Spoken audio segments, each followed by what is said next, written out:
Hello, beautiful people. This is a video about understanding anxiety. So in this video, we're going to discuss different types of anxiety. We're going to do some myth busting. We're going to look at the number one, the emotion behind all anxiety.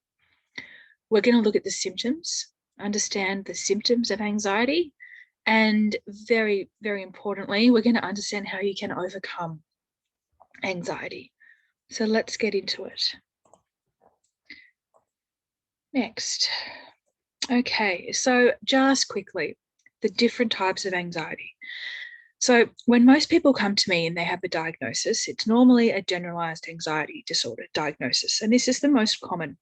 So this is feeling anxious on most days, excessive worrying, and this is when the anxiety is taking over your life, your work, maybe getting out of the house, and your social life, which is different to the normal everyday anxiety people can feel.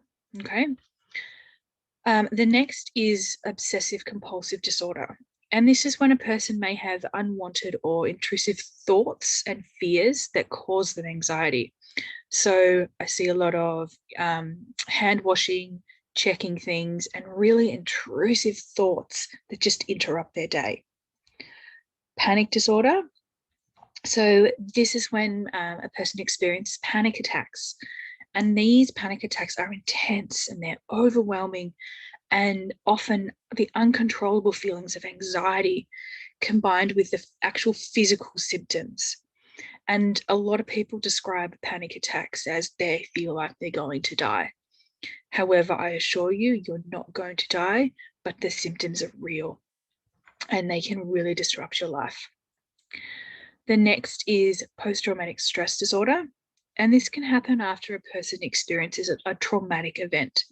And what happens is the brain tries to give the event meaning. The brain goes over and over that event, coming up with all the what ifs and how could this happen to me? It tries to and find out why this happened because you're having trouble dealing with that event. And this can go on for years. Social phobia is the next one.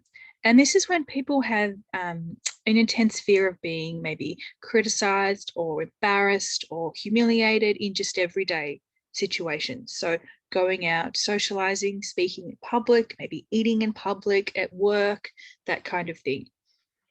The next is phobias. So these are very specific phobias.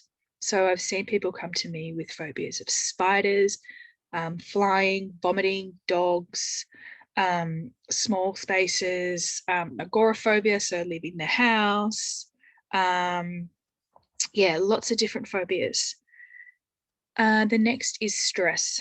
And stress is different to anxiety. Stress is a normal human reaction. And most people experience stress. And sometimes a lot of stress is actually really overwhelmed. And the next is fear. I'm talking about when there is a known threat here. So, for example, if there is an intruder in your house, there is a known fear, there's a known threat, and fear is important. Fear keeps us safe. So let's do some myth busting. So myth one, anxiety isn't a real illness. Well, the fact that it is, it's a legitimate diagnosable psychiatric condition. Number two, medication is the only way to manage anxiety. So medications definitely help. So if you've been diagnosed with anxiety and you're being prescribed medication, please continue to do that. Please definitely see your doctor because medications definitely help. I've seen lots of people overcome and reduce the anxiety symptoms with medications. However, I like to go down the more natural line. There are many ways to overcome and manage anxiety without medications. Myth three, anxiety is a life sentence. This is definitely not the case. This is a belief. If you believe that you've got anxiety and you'll have it for the rest of your life, that will be your reality. However, you can manage and overcome your anxiety. I have seen it. Number four is a belief as well. So stress is a part of life. Life is stressful. Absolute belief. So If you believe that life is stressful, it will be your reality, but it doesn't have to be this way. Life does not need to be stressful. Start to change the story you tell yourself. It doesn't have to be that way. So on a side note here, I want to just quickly speak about having a diagnosis of anxiety. And look, if you've been to the doctor and you have a diagnosis, absolutely fine. However, for me, I actually didn't get a diagnosis of anxiety. I made my own story. And I see a lot of people who come to me and they say, oh, I've got depression, I've got anxiety, and that's fixed, that's locked in, that's how I'm going to be for the rest of my life. However, what if they did just start to change the story they told themselves? What if they didn't identify with the I'm Kat, I have anxiety?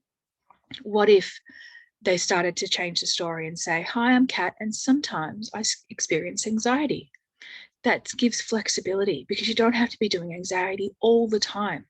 Why not give yourself room and space to do other things? So I just like to challenge the story you tell yourself here, because anxiety doesn't have to be your reality. There is movement. There is ways you can change this and step into a new reality. And look, truth is, anxiety does affect 2.7 million people in Australia. Anxiety affects 40 million people in the US. And unfortunately, those are probably on the rise because of what's happening in our world today. I'm filming this video in our lovely COVID environment at the moment. And I'm seeing a lot more people struggling and experiencing anxiety. So, what is anxiety? Anxiety is your body's natural response to stress. It's a feeling of fear or apprehension about what's to come. And that's why I normally say it's usually about the future. So we're fearful or anxious about the first day of school, or going for a job interview, or giving a speech. Yeah, those kind of things normally trigger the fear response. But anxiety is not bad. So I encourage you to let go of your perception of anxiety. If you believe anxiety is bad, it will be. But it doesn't have to be that way, because I believe anxiety serves a very important function, and it's there to motivate us to avoid real danger. So we're supposed to feel anxious if we're on a cliff face, or if we're faced with a lion. So, and if we have a test coming up, we feel nervous and anxious because it's important. So that anxiety in this case is motivating us to study because the test is important to us. So anxiety kind of preps you into action. It's a normal part of life, and it serves a real purpose. And I believe anxiety is a gift. Although you may not see your anxiety as a gift right now, I believe that your anxiety is actually letting you know that something is out of alignment. It's there for a reason. So just like triggers and emotions, they are messages. They're trying to tell us something, to look inwards, to find out what is beneath your anxiety. Are there any unresolved problems? Why is your anxiety showing up in your life? And I think it's there to tell you something. So let's find out what. And I love this quote. Find the gift in anxiety. Allow it to be your teacher instead of your torturer. Because the truth is, until you do, it will continue to be a problem instead of a present. I like that. And please know that anxiety is a solvable problem. There is a solution to every problem, and you can solve this. And to solve it, first, we need to define what the problem is. There's always a root cause. So again, a little side note, I work with a lot of people who have extreme anxiety. So that's disordered anxiety. And that's when anxiety takes over your life. So it's hard to get out of bed. It's hard to get out of the house. Just everyday activities, it's a struggle. And the more you try to make this anxiety go away, the stronger it gets. So this is when you feel in danger, when you're actually safe, or when the anxiety interferes with your ability to function. And the more you try to avoid things, the worse it gets, and you end up spiraling out of control. Again, anxiety is a solvable problem. So I'm going to get into this a little bit later. But I want to tell you the emotion behind all anxiety is fear. So anxiety, it's an unknown or imagined threat. So it's usually like fear of the future, but it also can be due to that root cause in the past. And then because of something that's happened in your past, your brain is imagining the worst for the future, like you're going to die. You're imagining everything going wrong. Your imagination's basically going wild. But anxiety is real. Yeah, you have physical symptoms. So let's talk about the symptoms. So what happens when a person is triggered? So let's say the person experiences a threat, a perceived threat, or the trigger. So first of all, the amygdala is activated, which releases cortisol, which is the stress hormone, and also adrenaline. And the adrenaline makes your heart race and shortness of breath. So that's kind of the general alarm bells. Your body's going, something is not right. I'm sounding the alarm bells. So signals get sent to the brain, the neurocortex, and that's where the neurocortex holds your memories. So what your brain does is it tries to link the feelings to memories and tries to figure out what on earth is happening. Then there's an emotional response. So you feel that fear, you feel the anxiety, and then the fight, flight, freeze kicks in. So this is embedded in our DNA. This has always been with us since our ancestors back in caveman days. So their digestion stops, the breathing quickens, the palms become sweaty, the liver releases glucose, and that's for you to fuel you to be fast. You become on high alert. And these are normal responses to that fear. So you can get out of that danger. So you can run away from that tiger. Your body thinks your imagined fear is actually happening because your unconscious mind doesn't know the difference between what's real or not. So if you've got something happening in your head and you're fearing something in your head, your body's going to respond. Your body responds, the symptoms are real. When you imagine fear, your body thinks you're actually in danger. So your body goes into survival mode. And your brain tries to do whatever it can to make this stop. So this is when the strategies come in. So we use strategies to avoid feeling this way. So this is when we flee, we hide, we drink alcohol, we reach for the cigarette, and we do these things to numb the pain, to stop the stress. And sometimes the avoidance strategies we use, sometimes they're on autopilot. So as soon as you feel that stress, you quickly grab the cigarette. That's just an unconscious autopilot reaction to stop the stress response. However, some of these avoidance strategies do not serve us. So we need to identify what our avoidance strategies are and then choose to replace them if that's the case.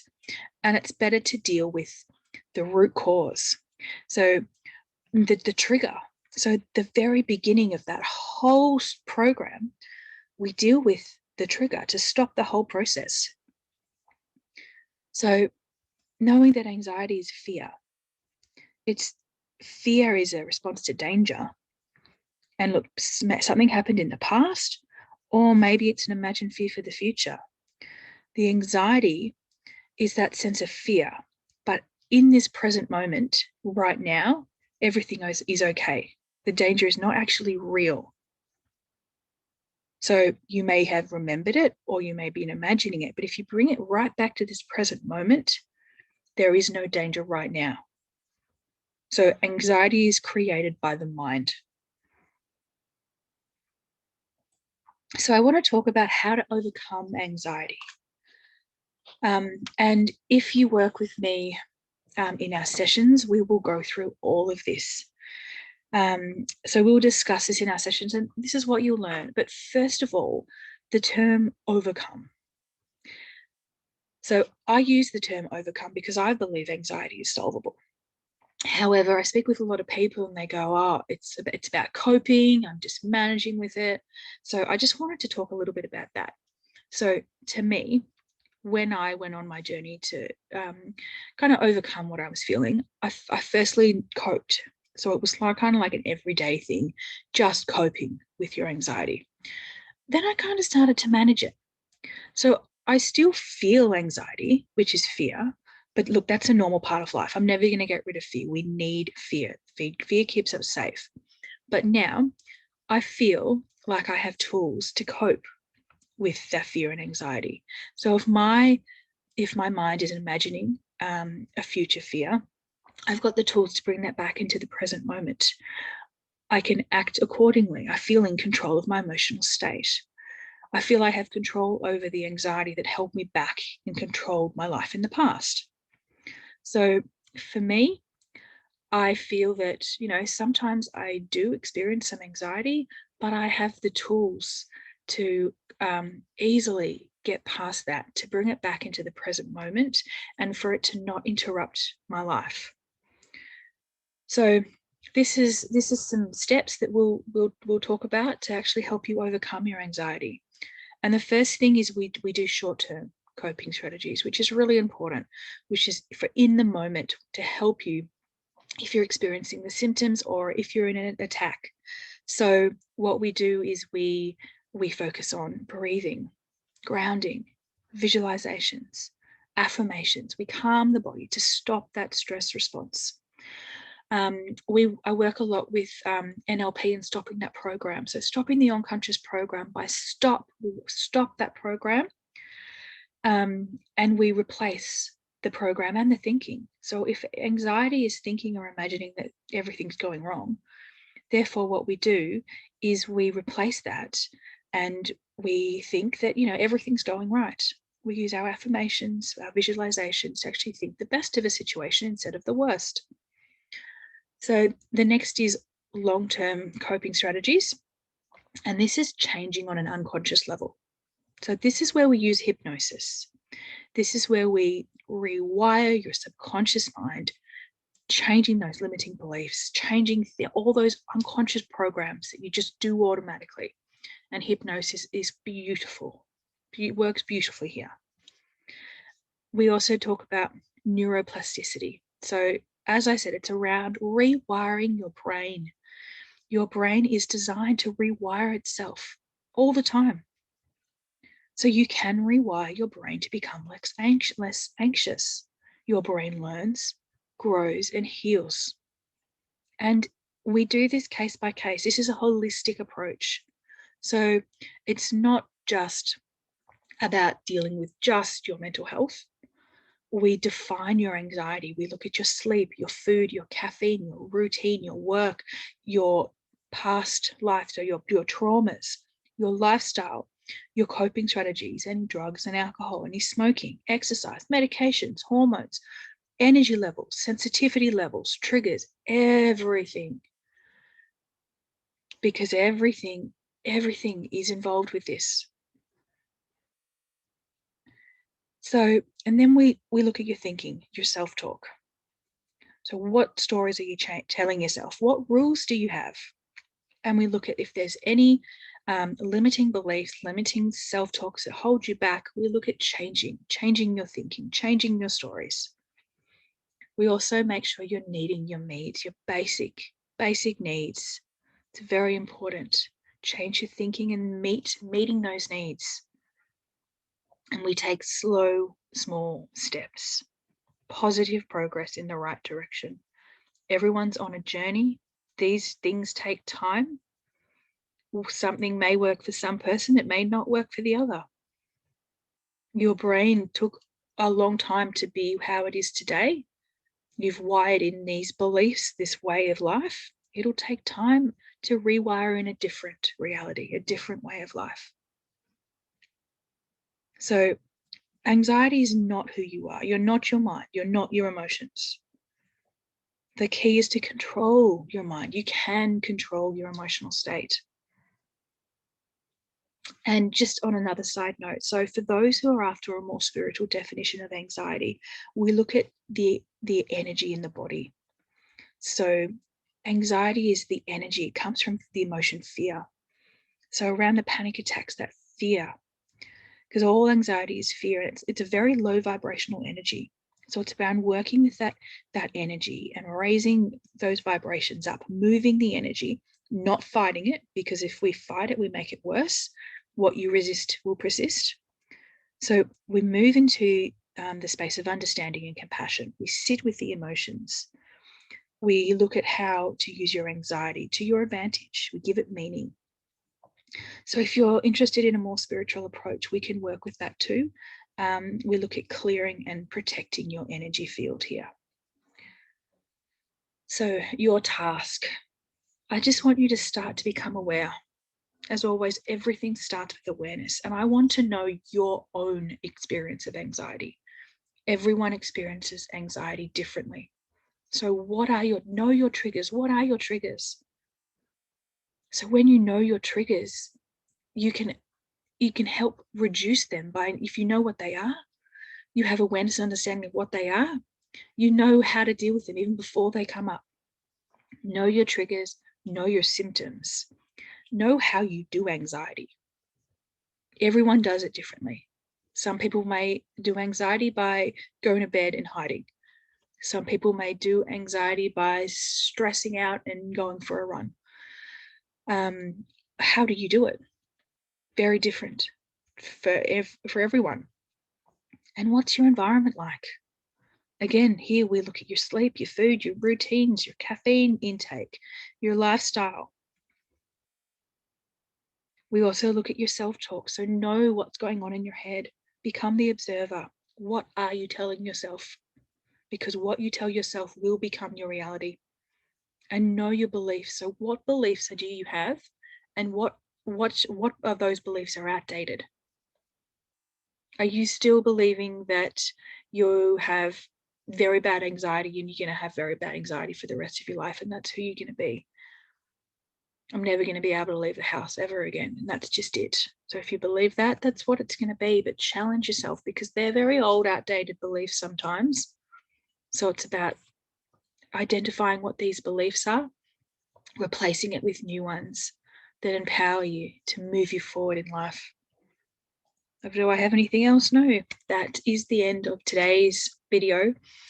Again, if you have any questions, please reach out. We will definitely be covering a lot of this in our sessions. All right, I'm going to leave it there, guys. See you on the next one.